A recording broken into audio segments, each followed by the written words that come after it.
इससे ज़रूरी है कि टेंस के फॉर्म्स कितने तरह के होते हैं, उससे ज़्यादा इम्पॉर्टेंट है इसके फॉर्मेट्स, जिसे हम याद करके इंग्लिश बहुत अच्छी तरीके से बोल सकते हैं।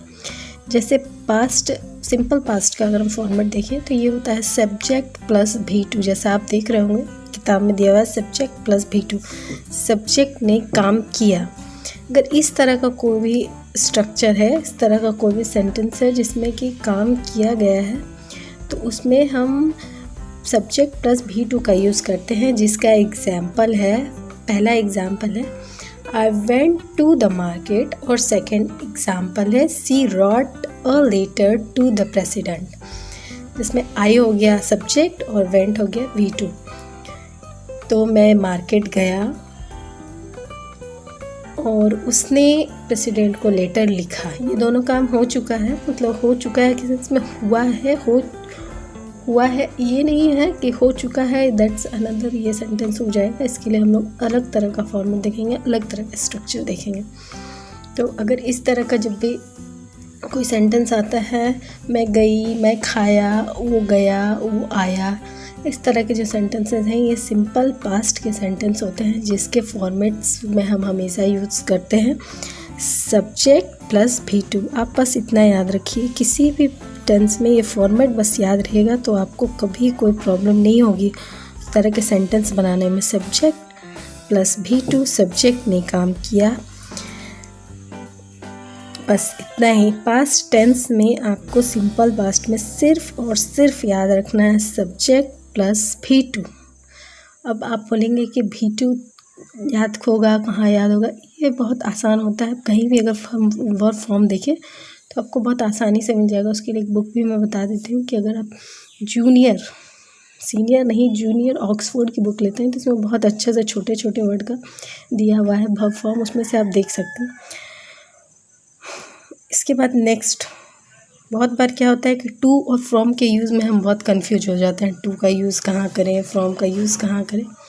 तो देखिए ये जगह पे यहाँ पे टू और फ्रॉम का यूज़ दिया हुआ है कि टू हमेशा हम उसके लिए यूज़ करते हैं जिधर हमें जाना है, यानी कि हमारा डेस्टिनेशन, जबकि फ्रॉम का यूज़ हम वहाँ से करते हैं जहाँ से हम जिस जगह को हम छोड़ कर आए हैं, ठीक है।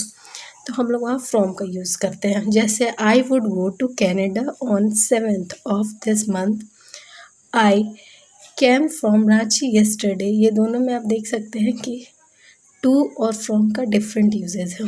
जहाँ हम जाने वाले हैं या फिर जहाँ को जा रहे हैं उसमें कनाडा का यूज़ करते हैं, और जबकि जहाँ से आए हैं उसमें हम फ्रॉम का यूज़ करते हैं। नेक्स्ट अब हम देखते हैं बहुत ही इम्पॉर्टेंट जो फॉर्मेट है वो है subject plus use to plus V1। इसका यूज़ कहाँ होता है? इसका यूज़ जनरली हम उस सेंटेंसेस में करते हैं जो हमें हमारे पास्ट के हैबिट्स को बताते हैं। जैसे मैं इस काम को किया करता था, मतलब प्रेजेंट में आप नहीं कर रहे हैं पर आप किया करते थे। जनरली हम जब अपने बचपन की बात कहते हैं तो हम यूज़ टू का यूज़ कर सकते हैं, एकदम भी धड़क कर सकते हैं कहीं भी। ये हो गया बचपन की किसी भी बात में हम यूज़ टू का आराम से यूज़ कर सकते हैं। Subject plus used to plus V1, ये बहुत ही इम्पॉर्टेंट है कि सब्जेक्ट काम किया करता था। बचपन की कोई भी बात आप कहते हैं तो इसमें यूज़ कर सकते हैं। जैसे आई यूज़ टू डांस, मैं डांस किया करती थी। एग्जाम्पल में देखिए यहाँ दिया हुआ है she used to cook when she was young, जब वो जवान थी तो खाना बनाया करती थी। इस तरह के सेंटेंसेस हम अक्सर यूज़ करते हैं। बहुत ही ये ज़रूरी है कि इस तरह के सेंटेंसेस आपको पता हो, और इसमें कुछ खास मेहनत नहीं है, बहुत ही आसान सेंटेंसेस होते हैं। सिर्फ यूज़ टू के सेंटेंस से आप अपने बचपन की किसी बात को बता सकते हैं किसी को भी, और सामने वाला सोचेगा कि आपको इंग्लिश की अच्छी जानकारी है, भले ही आपकी जानकारी एकदम ही लो, यानी कि इंग्लिश में क्यों ना आप ढक्कन ही हो, पर इस तरह के सेंटेंसेस यूज़ करके आप अपने आप को बहुत अच्छा इंग्लिश का जानकार बता सकते हैं। तो नेक्स्ट देखते हैं पास्ट कंटिन्यूअस के जो सेंटेंसेस हैं उसमें जनरली ये देखिए subject plus was were plus VING, मतलब सब्जेक्ट काम कर रहा था। इस तरह के सेंटेंस सब्जेक्ट या काम कर रहा था, इस तरह के सब्जेक्ट में हम इस फॉर्मेट का यूज़ करते हैं। Subject plus was were plus VING। She was reading a book, कर रहा था, इस जगह पे अगर होता कि कर रही है, कर रहा है, तो हम यहाँ पे इज़ और आर लगा करके सेंटेंस बना लेते। यहाँ पर चूँकि कर रहा था है, हम पास्ट कंटिन्यूस पढ़ रहे हैं, तो इसमें वाज और वेयर यूज़ होगा। तो इस तरीके से वाज का यूज़ कहाँ पर होता है, तो वाज का यूज़ सिंगुलर में होता है। अगर सिर्फ एक कोई है पर्सन तो उसके लिए हम लोग वाज का यूज़ करते हैं, जबकि एक से कोई ज़्यादा है तो उसके लिए हम लोग वेयर का यूज़ करते हैं प्लूरल के लिए। लेकिन एक्सेप्शन यू जो है वो एक ही है, पर इसमें हम वेयर का यूज़ हमेशा करेंगे। यू के साथ हमेशा वेयर लगता है। इसी तरह का प्रेजेंट में भी होता है कि यू के साथ आर लगता है। इसके बाद ये जो सेंटेंसेस हुए, तो आज हम लोग बस यहीं तक पढ़ते हैं। और आज हम लोगों ने क्या पढ़ा, तो सबसे पहले आज हम लोगों ने पढ़ा पास्ट टेंस, जिसमें सिंपल पास्ट पढ़ा और जिसका फॉर्मेट जाना सब्जेक्ट प्लस V2। एग्जाम्पल के तौर पर जाना I want to the market, she wrote a letter to the principal, मतलब simple subject plus V2।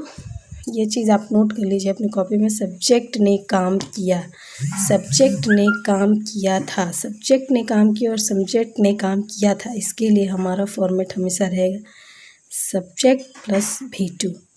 Subject plus V2 के साथ हमारा जो भी बनेगा सेंटेंसेस, वो किस तरह का सेंटेंस होगा, सब्जेक्ट ने काम किया, सब्जेक्ट ने काम किया था। एग्जाम्पल भी I went to the market, she wrote a letter to the principal. इसके बाद हमने जाना कि टू और फ्रॉम का यूज़ कहाँ होता है, तो टू का यूज़ हमेशा उसके लिए होता है जिधर हमें जाना है, और फ्रॉम का यूज़ किसके लिए होता है, जहाँ से हम आए हैं। ये टू और फ्रॉम का यूज़ है, अगर आप चाहें तो इसे नोट कर सकते हैं। उसके बाद हमने जाना अगर हम किसी अपने पास्ट के हैबिट के बारे में बता रहे हैं, तो उसके लिए हम यूज़ करते हैं subject plus used to plus V1, मतलब सब्जेक्ट काम किया करता था। आई यूज़ टू डांस, मैं डांस किया करती थी। She used to cook when she was young, वो जब जवान थी तो वो खाना बनाया करती थी। इस तरह के सेंटेंसेस जब भी रहेंगे तो उसमें हम लोग यूज़ करेंगे सब्जेक्ट यूज़ टू V1, जो कि बहुत ही इंपॉर्टेंट फॉर्मेट है और बहुत ही आसान है। इसमें जब भी आप अपने किसी चाइल्डहुड की बात को इंक्लूड करना चाहते हैं, यूज़ टू के साथ आप आराम से उसे कह सकते हैं। और इसमें वर्ब का भी कोई खास फॉर्म नहीं, एकदम V1 है, आप आराम से इसको याद कर सकते हैं। नेक्स्ट हम लोगों ने देखा पास्ट कंटिन्यूअस, जिसका फॉर्मेट था subject plus was were plus VING। Subject काम कर रहा था, मतलब कोई काम हो रहा था इन पास्ट में अगर कोई काम हो रहा है तो उसमें हम ये यूज़ करते हैं subject plus was were plus VING, जिसका एग्जाम्पल है she was reading a book और they were singing a song together, मतलब वह किताब पढ़ रही थी। लड़की के लिए हमने सी का यूज़ किया है। एक है सी, चूँकि सिंगुलर है तो उसमें हमने वॉज का यूज़ किया है और रीड के साथ ING का यूज़ किया है। सेकेंड है they were sing a song together, वे साथ में गाना गा रहे थे, तो इसमें हमने वेयर का यूज़ किया है, दे का यूज़ किया है, सब्जेक्ट रूप में दे है, वेयर का यूज़ वो किया है और साथ में गाना गा रहे थे, तो इसके लिए सिंगिंग अ सॉन्ग टुगेदर का यूज़ किया। तो इसके अलावा हम लोगों ने आज जाना कि वॉज और वेयर का यूज़ कहाँ होता है, तो वॉज का यूज़ सिंगुलर के लिए होता है, वेयर का यूज़ प्लूरल के लिए होता है। पर अगर यू को हम देखें तो यू में हम वेयर का यूज़ करते हैं जो कि सिंगुलर होता है, बट हम उसका यूज़ करते हैं। तो बस अब मैं ये कहना चाहती हूँ कि बहुत बार हमें इंग्लिश के लिए बोर किया जाता है। कई बार वो लोग बोर करते हैं जिन्हें खुद ही बहुत इंग्लिश नहीं आती है, तो इस तरह के छोटे छोटे स्ट्रक्चर समझकर हम अपने इंग्लिश को काफ़ी इम्प्रूव कर सकते हैं और डेली यूजेज में ला सकते हैं। आज जो भी आपने सीखा, मुझे बस यही कहना है कि आप उसको यूज़ कीजिए, अपने छोटे बच्चे के साथ